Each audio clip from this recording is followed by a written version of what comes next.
Good morning friends, welcome to study with Neelam. आज है 15 जुलाई और 15 जुलाई के सभी best top current affairs question के साथ हम आज का लेक्चर शुरू करेंगे। उससे पहले अगर आप मेरे चैनल पर पहली बार आए हैं तो चैनल को सब्सक्राइब कीजिए और ऑल के बटन पर क्लिक कीजिएगा, जिससे आपको मेरी सभी वीडियो के नोटिफिकेशन प्राप्त होंगे। वीडियो को लाइक कीजिएगा और शेयर ज़रूर कीजिएगा किसी भी एक स्टडी रिलेटेड ग्रुप में, अगर आपको मेरी मेहनत पसंद आ रही है तो। ओके फ्रेंड्स, चलिए तो शुरू करते हैं हम 15 जुलाई का बेस्ट करंट अफेयर्स। हाल ही में पोलैंड के नए राष्ट्रपति कौन बन गए हैं? पोलैंड के नए राष्ट्रपति कौन बन गए हैं? ये दोबारा चुने गए हैं आंद्रेस डूडो। दोबारा चुने गए हैं कौन? आंद्रेस डूडो। आंद्रेस डूडो पोलैंड के राष्ट्रपति चुने गए हैं। तो पोलैंड की बात कर लेते हैं पहले, फिर हम अदर ऑप्शंस को डिस्कस करेंगे। पोलैंड, इसका ऑफिशियली जो नाम है वो है पोलैंड गणराज्य। ऑफिशियली नाम क्या है? पोलैंड गणराज्य। ये यूरोप का 9वां सबसे बड़ा देश है। यूरोप महाद्वीप का 9वां सबसे बड़ा देश है। ओके, देखिए इसकी जो करेंसी है वो क्या है? इसकी करेंसी है पोलिश जुलूटी। पोलिश जुलूटी। यहाँ पर आपको एक चीज क्लियर कर देती हूँ, ये यूरोपीय यूनियन का सदस्य तो है लेकिन इसकी मुद्रा यूरो नहीं है। ओके, तो ये आप याद रखिएगा, इसकी मुद्रा यूरो नहीं है। जैसे ब्रिटेन था यूरोपीय यूनियन का सदस्य लेकिन उसकी मुद्रा यूरो नहीं थी। तो ये देश के ऊपर होता है कि वो यूरोपीय यूनियन की मुद्रा अपनाना चाहता है या नहीं। तो आपको ये पोलैंड से याद रखना है, पोलैंड की मुद्रा जो है पोलिश जुलूटी है। पोलिश जुलूटी। ओके, राजधानी कैपिटल क्या है? कैपिटल है वर्सा। और आपके राष्ट्रपति हो चुके हैं, अब क्या है राष्ट्रपति?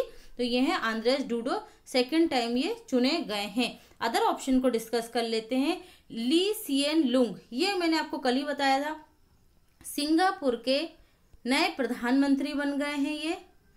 और ये कब से हैं भाई? ये 2004 से सिंगापुर के प्रधानमंत्री हैं, 2004 से 2020 तक। ओके, ली सिएन लुंग याद रखिएगा ना। जीन कैस्टेक्स, ये कौन है भाई? ये हम पढ़ चुके हैं। जीन कैस्टेक्स हैं फ्रांस के पीएम। कौन बने हैं नए? फ्रांस के प्रधानमंत्री नए बने हैं ये जीन कैस्टन। और फ्रांस के राष्ट्रपति कौन है? Emmanuel Macron. Emmanuel Macron. Michael Martin, अब तो आप लोगों को रट चुका होगा, माइकल मार्टिन आयरलैंड के प्रधानमंत्री हैं। आयरलैंड के प्रधानमंत्री कौन है? Michael Martin. आयरलैंड के प्रधानमंत्री माइकल मार्टिन हैं। नेक्स्ट देखते हैं, भारतीय रेलवे ने किस वर्ष 100% सौर ऊर्जा पर चलने वाला विश्व का पहला ग्रीन रेलवे बन जाएगा? मतलब भारतीय रेलवे कब तक 100% सौर ऊर्जा से चलने वाला। यहाँ सौर ऊर्जा का मतलब है जो इसमें डीजल का यूज होता है उसकी जगह विद्युतीकृत हो जाएगा। ठीक है, डीजल का उपयोग नहीं होगा। तो ये कब तक बन जाएगा पहला ग्रीन रेलवे विश्व का? यहाँ विश्व की बात हो रही है इसलिए फोकस करके चला कीजिए। आप जहां भी कहीं पहला शब्द आ जाए वो विश्व में पहला हो, एशिया में पहला हो, भारत में पहला हो, ठीक है, या किसी राज्य का पहला हो, तो वो अपने आप में ही क्वेश्चन चीख कर बोलता है कि मुझे याद कर लो। तो याद कर लिया कीजिए आप उसे। तो ये इसका राइट आंसर होगा वर्ष 2030 तक। कब हो जाएगा ग्रीन रेलवे? 2030 तक ये हो जाएगा पूर्णतः विद्युतीकृत। और ये क्या हो जाएगा? डीजल मुक्त हो जाएगा, सौर ऊर्जा से चला करेगा। ओके, देखिए अब हम रेलवे से जुड़े कुछ फैक्ट देख लेते हैं जो इम्पोर्टेंट है, हाल ही में अब चर्चा में रहे थे और हम पढ़ भी चुके हैं, बस आपको मेमोराइज कराने के लिए बता रही हूँ। सबसे लंबी मालगाड़ी का क्या नाम था? शेषनाग। शेषनाग, जिसमें लगभग 251 डिब्बे थे, है ना? 251 रेलवे के जो माल ढोने वाले डिब्बे रहते हैं वो थे।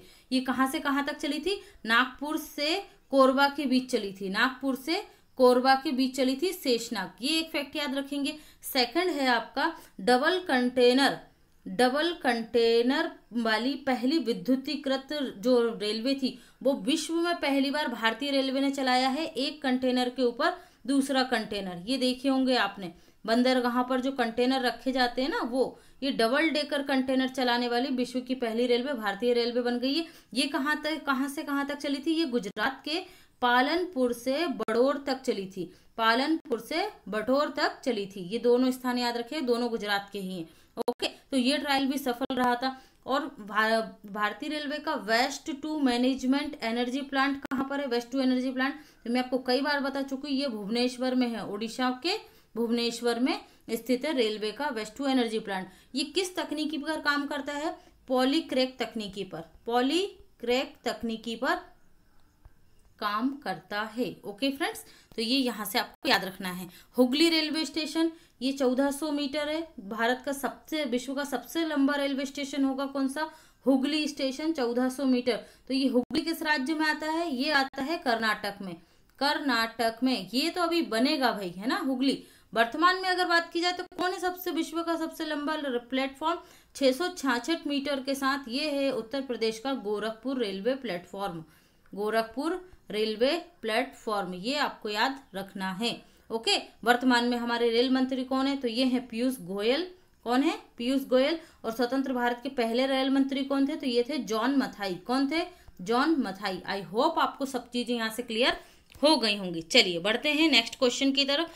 हाल ही में किस राज्य सरकार द्वारा रोको टोको अभियान प्रारंभ किया गया है? रोको टोको अभियान ये प्रारंभ किया गया मध्य प्रदेश सरकार के द्वारा। देखिए, जो लोग घर से बाहर निकलते हैं और बिना मास्क के बाहर निकल रहे हैं तो उन्हें क्या किया जाएगा? रोका जाएगा, टोका जाएगा, फिर उन्हें मास्क दिया जाएगा। तो ये मास्क कोई फ्री में नहीं दिया जाएगा, इसके लिए उनसे पैसे वसूल किए जाएंगे 20 रुपए। ओके, 20 रुपए उनसे वसूल किए जाएंगे। बिना मास्क के क्यों निकले? तो किस सरकार द्वारा प्रारंभ किया गया?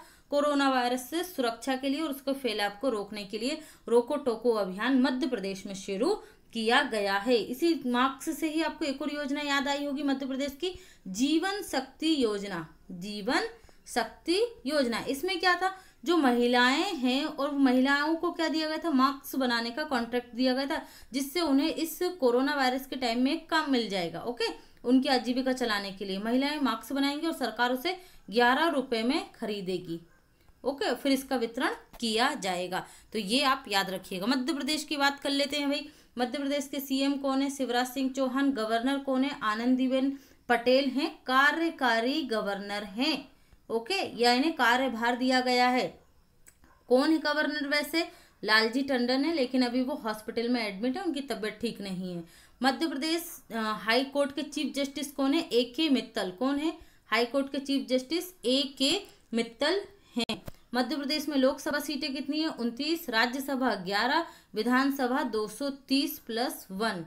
एक जो होगा एंग्लो इंडियन चुना जाता है। देश का पहला गार्बेज क्लिनिक किस राज्य में खोला गया, स्थापित हुआ है? तो ये भोपाल में स्थापित हुआ है गार्बेज क्लिनिक। और टाइम बैंक भी किस प्रदेश में शुरू की गई थी? तो ये भी मध्य प्रदेश में कमलनाथ सरकार के समय शुरू की गई थी। तो ये सारे पॉइंट आप मध्य प्रदेश से याद रखेंगे। मध्य प्रदेश का जो special Madhya Pradesh current affairs plus GK है, इसका 5th पार्ट आज शाम को 7 बजे अपलोड हो जाएगा। तो आप सभी लोग इसे देख लीजिएगा। पूरा इसमें जून 2019 से लेकर जुलाई 2020 तक का करंट अफेयर्स मैंने शामिल किया है। तो जरूर देखिएगा वीडियो। आपका जो जेएल पहरी का एग्जाम है और जो भी कोई व्यापम के अपकमिंग एग्जाम रहेंगे उसमें वो करंट अफेयर्स प्लस जीके आपके लिए बहुत इंपॉर्टेंट होगा। ओके फ्रेंड्स, चलिए तो बढ़ते हैं अगले क्वेश्चन की तरफ।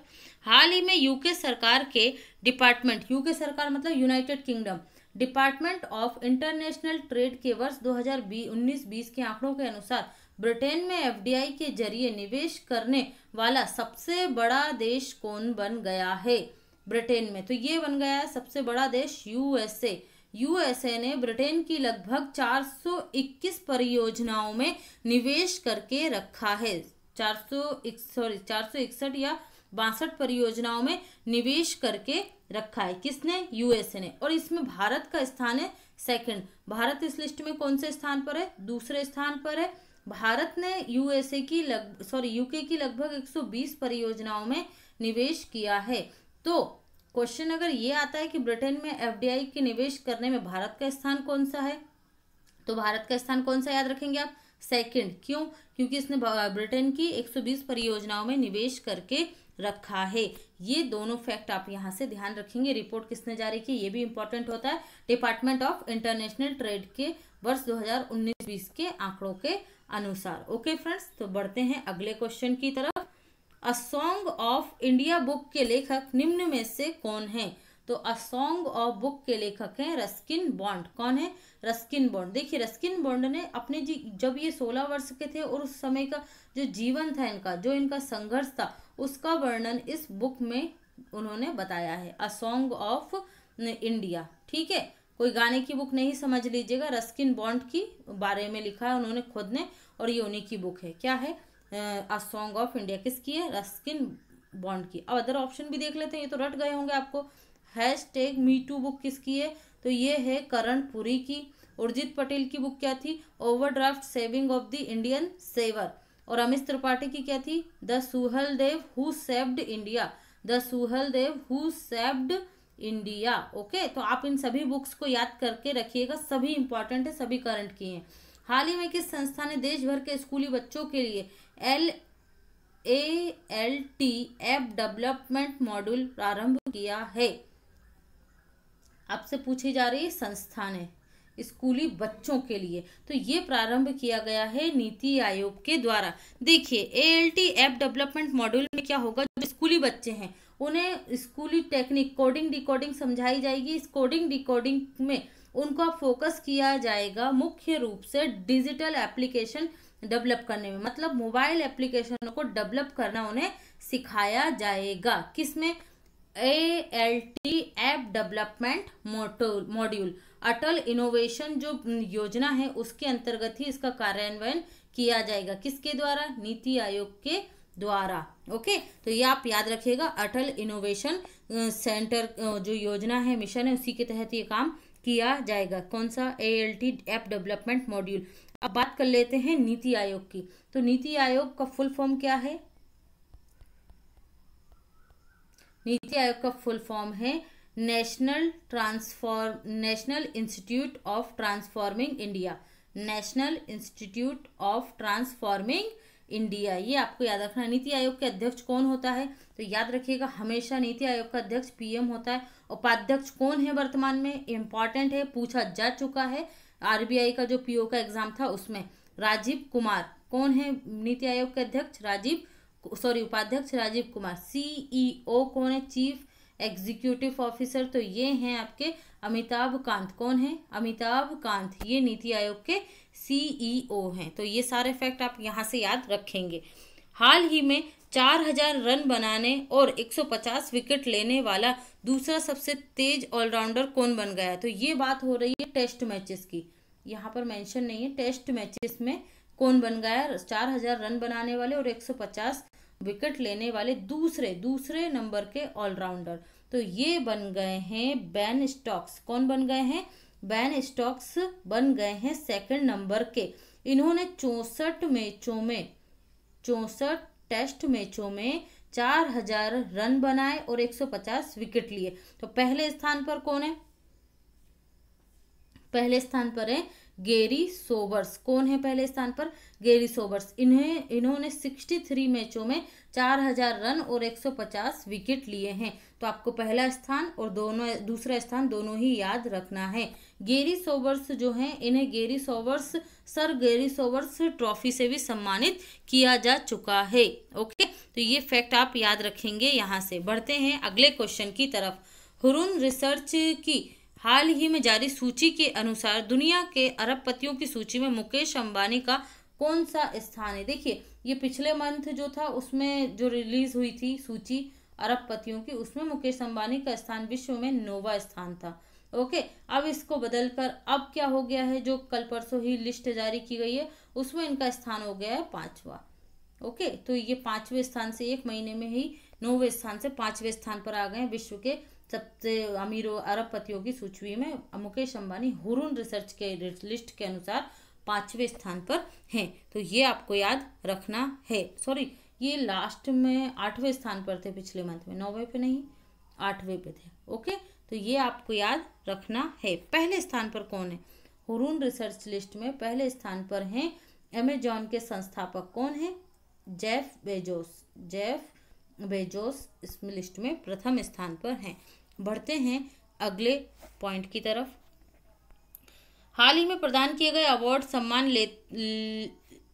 गलत विकल्प का चयन करें। सम्मान से संबंधित गलत विकल्प का चयन करें। तो गलत विकल्प देखना है हमें।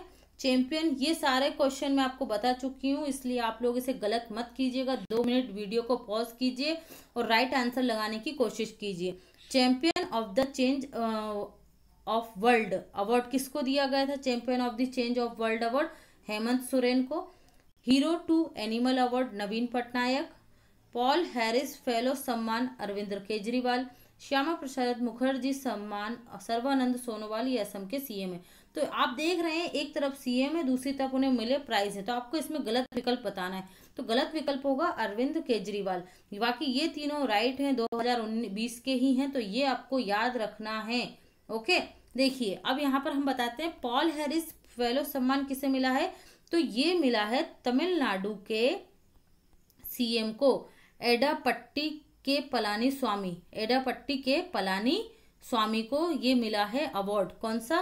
पॉल हैरिस फेलो सम्मान दिया गया है एडापट्टी के स्वामी को। देखिए एक शिकागो स्थित, अमेरिका के शिकागो में एक रोटरी फाउंडेशन है, उसके द्वारा इन्हें यह पुरस्कार दिया गया है। कौन सा? पॉल हैरिस अवार्ड किसको? एडापट्टी के पलानी स्वामी को। यहाँ पर ये सम्मान इन्हें इसलिए दिया गया है कि जो व्यक्ति अपने समुदाय को पेयजल, स्वच्छ पानी, स्वच्छ वातावरण प्रदान करता है, तो उसे शिकागो में स्थित ये rotary foundation Paul Harris fellow सम्मान से सम्मानित करता है। तो ये किसे मिला है? तमिलनाडु के सीएम एडापट्टी के पलानी स्वामी को दिया गया है।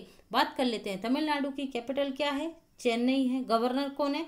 बनवारी लाल पुरोहित हैं। और सीएम हम देख चुके हैं एडापट्टी के पलानी स्वामी हैं। इंपॉर्टेंट ये है कि जो 2 जीआई टैग मिले हैं अभी तमिलनाडु के 2 चीजों को, तो ये आपको याद रखना है। कौन कौन सा? एक डिंडी गुल के ताले को मिला है और दूसरा कडांगी साड़ी को मिला है। कडांगी साड़ी और डिंडी गुल के तालों को जीआई टैग मिला है, जो किस राज्य के हैं? तमिलनाडु के हैं। ओके फ्रेंड्स, बढ़ते हैं अगले क्वेश्चन की तरफ। हाल ही में एलिट एक्सीलेंस अवार्ड 2020 से किस राज्य को सम्मानित किया गया है? तो ये सम्मानित किया गया है छत्तीसगढ़ राज्य को। आईएमपी है, जब किसी राज्य को अवार्ड मिलता है तो आपको विशेष फोकस करना है। ओके, और अगर आप उस राज्य के एग्जाम की तैयारी कर रहे हैं तो वो आपके लिए बहुत इंपॉर्टेंट हो जाता है, या वो राज्य आपके पड़ोस का ही राज्य हो, आपके राज्य का पड़ोसी राज्य हो। ओके, तो ऐसे क्वेश्चन पर ज्यादा फोकस किया कीजिए। तो ये मिला है छत्तीसगढ़ को एलिट एक्सीलेंस अवार्ड 2020। तो क्यों मिला है? देखिए ये जो योजना बनी थी यहाँ पर मुख्यमंत्री दर्पण वेबसाइट है ना, इस वेबसाइट और मोबाइल ऐप, ये दोनों ही बना था। मुख्यमंत्री दर्पण वेबसाइट और मोबाइल ऐप, इसके माध्यम से स्कीम्स और जो योजनाएं हैं सरकार की, ठीक है, मुख्यमंत्री दर्पण और वेबसाइट के माध्यम से जो सरकार की जितनी भी योजनाएं हैं, स्कीम है, उन पर नजर रखी जाती है कि उनका क्रियान्वयन ठीक ढंग से हो रहा है या नहीं, लाभार्थी तक वो पहुंच रही है सेवा या नहीं। तो ये निगरानी रखने के लिए इसे बनाया गया था। किस पर? योजना और स्कीम्स पर, परियोजनाओं पर निगरानी रखने के लिए। इसलिए सरकार को, छत्तीसगढ़ सरकार को एलिट एक्सीलेंस अवार्ड 2020 से सम्मानित किया गया है। तो आप ये याद रखिएगा। बात कर लेते हैं छत्तीसगढ़ की। सीएम कौन है? भूपेश बघेल हैं।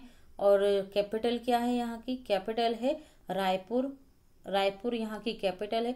गवर्नर कौन है? गवर्नर है यहाँ पे अनुसुईया उइके यहाँ की गवर्नर है। और रायपुर हाईकोर्ट के चीफ जस्टिस कौन है? तो ये हैं पी.आर. रामचंद्र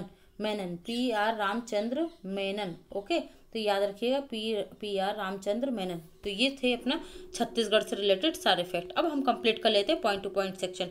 भारत की पहली लोक अदालत का आयोजन छत्तीसगढ़ राज्य में किया गया था। पहली ई लोक अदालत, ये हम लोग परसों ही सॉल्व कर चुके हैं। पहली ई लोक अदालत जो सबसे बड़ी थी, कहाँ आयोजित की गई थी? छत्तीसगढ़ राज्य में। हाल ही में भारतीय रेलवे ने पहली बार आंध्र प्रदेश के गुंटूर जिले से बांग्लादेश को सूखी मिर्च का आयात परिवहन किया। ये पहली बार हुआ है कि भारतीय रेलवे ने दूसरे देश में किसी और वस्तु को रेल के माध्यम से भेजा हो। दूसरे देश में बांग्लादेश भेजा है सूखी मिर्च को, याद रखिएगा। भारत अमेरिका की बोइंग कंपनी से अपाचे और चिनूक हेलीकॉप्टर खरीदे हैं। याद रखिएगा, अपाचे और चिनूक हेलीकॉप्टर किस कंपनी से लिए हैं? बोइंग से। किस देश की है? अमेरिका की। भारत से 72,000 सिग 716 असॉल्ट राइफल खरीदेगा। 716 असॉल्ट राइफल्स जो होती हैं वो भारत खरीदेगा किससे? अमेरिका से। देखिए अभी मंत्रिमंडल समिति गठित हुई है जो मंजूरी दे रही है हथियारों की खरीद की। तो ये अभी सब मंजूरी मिल रही है कि हाँ कितना खरीदा जाएगा और कितना नहीं। ओके, तो आप लोग इसके लिए अपडेटेड रहिएगा, बहुत सारी न्यूज़ आने वाली है इससे रिलेटेड। भारत का बाघ जनगणना 2018 में सबसे बड़ा कैमरा ट्रैप वन्यजीव सर्वेक्षण था, जिसमें लगभग 3.5 करोड़ पिक्चर्स या पिक्स लिए गए थे। ये सभी वन्यजीवों के थे। ओके, इससे हाल ही में क्या मिला है? Guinness book of world record में शामिल किया गया है। मैंने आपको बताया भी था कि भारत की बाघ सर्वेक्षण 2018 को Guinness book of world record में शामिल किया गया है। तो ये उससे रिलेटेड डाटा था, ताकि आपको इन्फॉर्मेशन अच्छे से याद हो जाए। इसे पढ़ लीजिएगा, याद हो जाएगा। Shuttling to the top the story of PV Sindhu नामक बुक के लेखक कौन है? वी कृष्णा स्वामी है। किसने लिखी है ये बुक? वी कृष्णा स्वामी ने। Shuttling to the top the story of PV Sindhu. Mohammad Abdul Mannan book क्या है इनकी? मोहम्मद अब्दुल मन्नान की बिहाइंड द मार्क्स कोविड-19। बिहाइंड द मार्क्स कोविड-19 एशिया की सबसे बड़ी सिंगल साइज सोलर एनर्जी योजना का उद्घाटन 10 जुलाई 2020 को मध्य प्रदेश के रीवा जिले में प्रधानमंत्री मोदी द्वारा ऑनलाइन किया गया है। याद रखिएगा, मध्य प्रदेश पर्यटन बोर्ड द्वारा इंतजार आपका सोशल मीडिया अभियान प्रारंभ किया गया है। तो मध्य प्रदेश के पर्यटन मंत्री कौन है? कल ही मैंने आप लोगों को बताया है। जिन स्टूडेंट ने एमपी मंत्रिमंडल की वीडियो नहीं देखी है वो मेरे चैनल पर जाकर देख सकते हैं, वीडियो अवेलेबल है। इसकी खासियत ये है कि मैंने आपको इसमें एमसीक्यूज भी कंप्लीट कराए हैं, प्लस इसमें मंत्री जो बने हैं उनको उनके विधानसभा क्षेत्र के साथ भी लिस्ट तैयार करके आपको दी है। ओके, तो आप इसे एक बार टैली कर लेंगे और अगर दूसरी बार भी देखते हैं तो आपको सारी चीज़ें याद हो जाएंगी। मैंने उनको कनेक्ट करके आपको जो मंत्री इंपॉर्टेंट था और जो याद कर सकते थे हम ट्रिक के द्वारा वो करवाए हैं। तो आप एक बार ज़रूर देखिएगा। ओके फ्रेंड्स, तो चलिए याद रखिएगा कौन है? उषा जो ठाकुर है वो कौन है? आपकी पर्यटन मंत्री है, मध्य प्रदेश की नई बनी है। इनका लोकसभा क्षेत्र क्या है? अंबेडकर नगर, महू से ये विधायक हैं।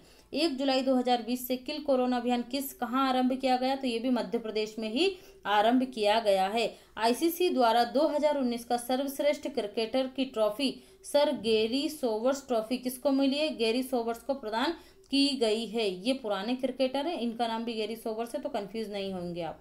मिड डे मील राशन देने वाला देश का पहला राज्य कौन सा बन गया? मध्य प्रदेश। देखिए मिड डे मील योजना स्कूलों में चलती थी, लेकिन कोविड-19 के समय क्या किया गया भाई? अब स्कूलों में तो बच्चे आ नहीं रहे थे, तो मध्य प्रदेश सरकार ने क्या योजना बनाई? मिड डे मील राशन दिया जाने लगा, घर पर ही बच्चों को पौष्टिक भोजन प्राप्त हो सके।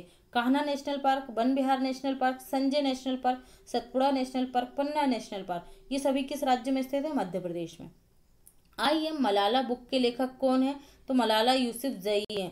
I am Malala Yousafzai. और एक और बताया था आई एम डिस्प्लेस्ड, ये बुक भी किसकी है? सॉरी, वी आर डिस्प्लेस्ड, ये भी किसकी है? ये भी मलाला यूसुफजई की है। ये मैंने कल के ही लेक्चर में आपको बताया था, तो वो लेक्चर भी आप देख सकते हैं।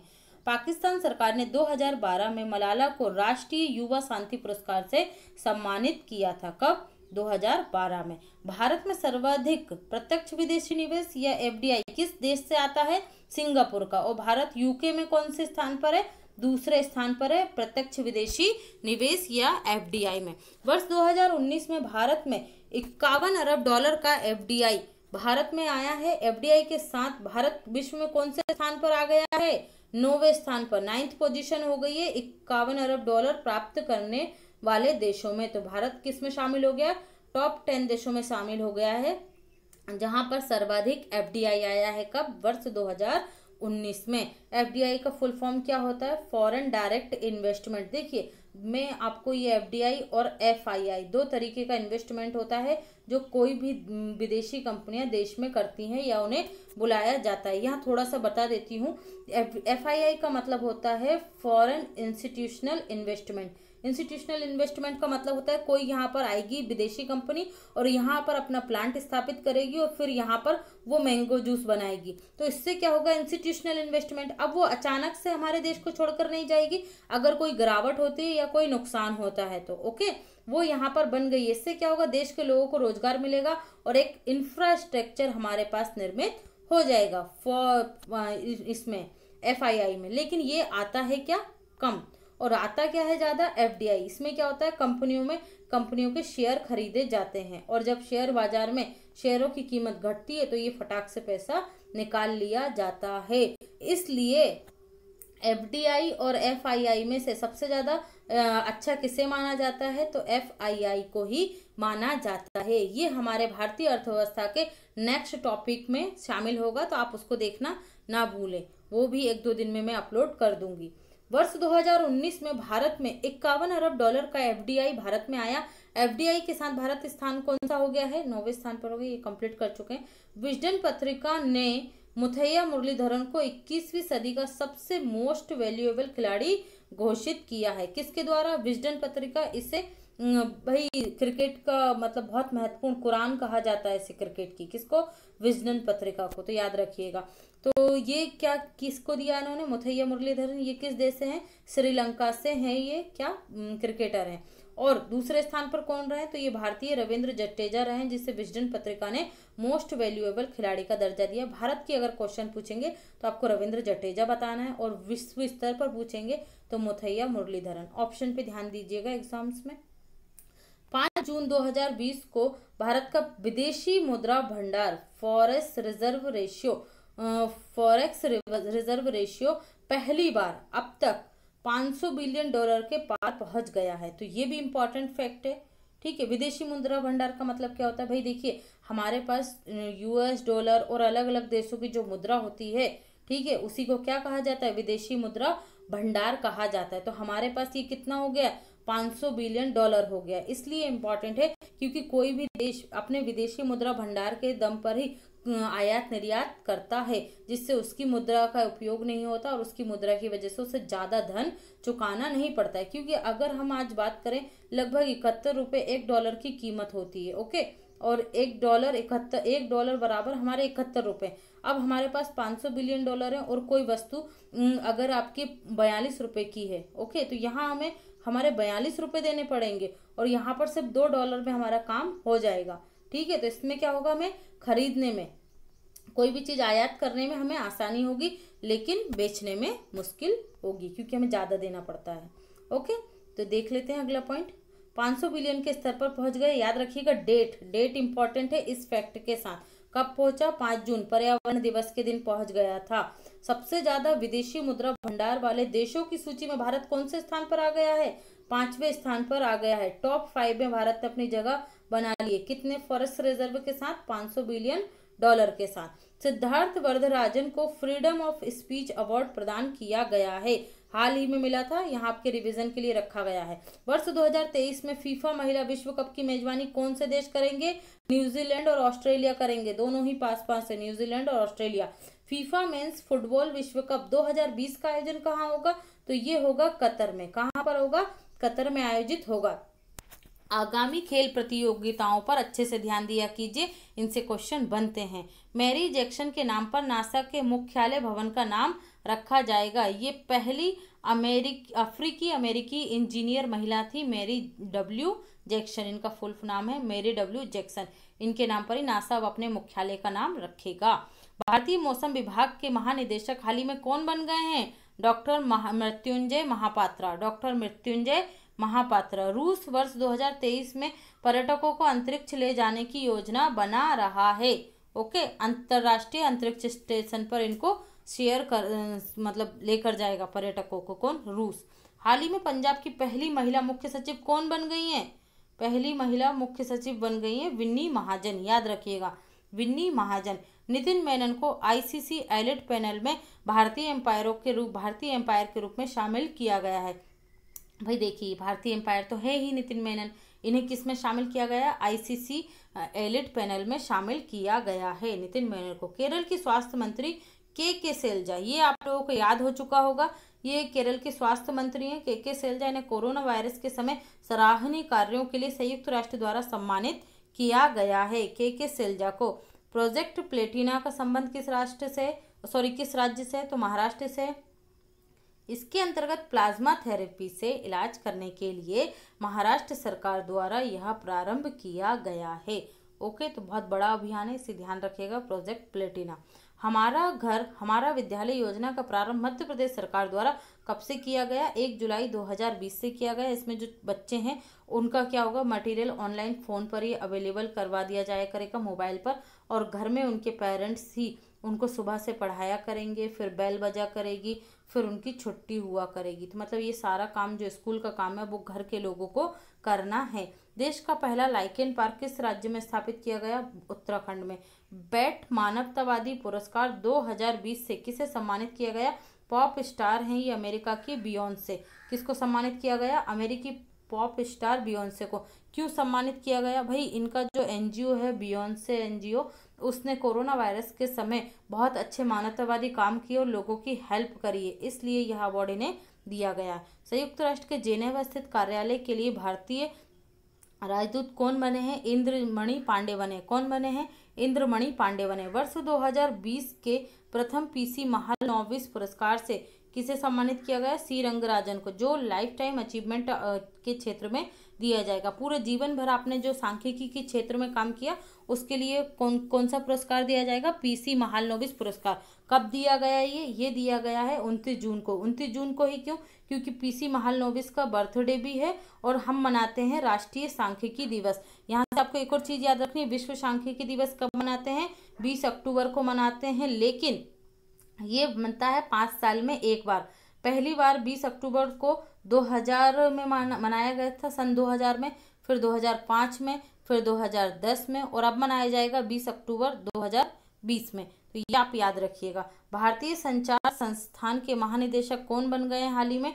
तो ये बन गए हैं संजय द्विवेदी। ओके फ्रेंड्स, तो ये था आज का हमारा लेक्चर कंप्लीट। कैसा लगा आप लोगों को कमेंट सेक्शन में ज़रूर बताइएगा। वीडियो को लाइक ज़रूर कीजिए, चैनल को सब्सक्राइब कीजिए और ज़्यादा से ज़्यादा शेयर ज़रूर कीजिए। अगर इसकी पीडीएफ चाहिए तो आप मेरा official Telegram channel study with Neelam join कर सकते हैं। मैं इंस्टाग्राम और फेसबुक पर भी हूँ, आप मुझे यहाँ फॉलो कर सकते हैं। मेरे कोई भी वीडियो के लेटेस्ट नोटिफिकेशन आपको यहाँ भी प्राप्त हो जाएंगे। स्टडी विथ नीलम ऐप जो है, मोबाइल ऐप, वो भी अब आ गया है आप लोगों के लिए।